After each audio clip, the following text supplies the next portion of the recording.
জামায়াতে ইসলামকে সেধে দিল, এবার আসবে না, এরা বসবে না, এরা বসতে চাইবে না। যে গোলাম কাদের এ হচ্ছে মহা বিশ্ব বেহায়া, নির্লজ্জ, দালাল, চাটুকার। এই সেই গোলাম কাদের, হিজড়া কাদের।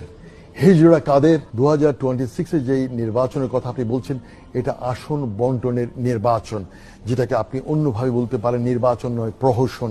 আসন ভাগাভাগি অলরেডি ফাইনালাইজের পর্যায়ে চলে গেছে, চূড়ান্তের পর্যায়ে। জামায়াতে ইসলামকে 80 আসন অলরেডি দেওয়ার জন্য হাতে পায়ে ধরে বসে আছে। 80 আসন, 80, যেটাকে ইংরেজিতে বলা 80 সিটস। আর চিলড্রেন পার্টি, যেটা ন্যাশনাল চিলড্রেন পার্টি, তাদেরকে 8টা সিট এখনো পর্যন্ত কনফার্ম করে রেখেছে। আর বিএনপিও চাইছে মেজরিটি তারা পাওয়ার নিতে। তবে আবার বলে রাখছি, যিনি ক্ষমতায় আসুন, জামায়াতে ইসলাম তারা হবে ওয়াচ ডগ।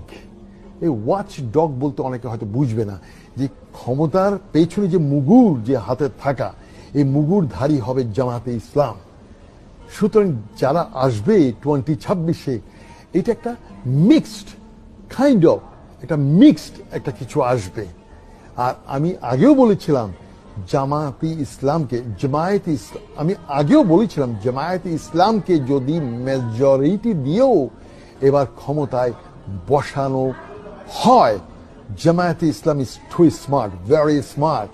জামায়াতে ইসলামকে সেধে দিল, এবার আসবে না, এরা বসবে না, এরা বসতে চাইবে না। বাট 2028-এ জামাতকে পায়ে ধরে সেধেই তাকে দিতে হবে।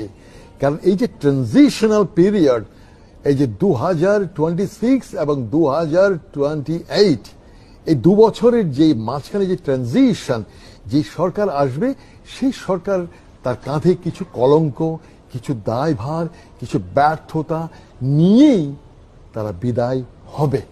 তারপর হবে আসল নির্বাচন। আর এই ট্রানজিশন পিরিয়ড গতবারও হয়েছে, সেই 1980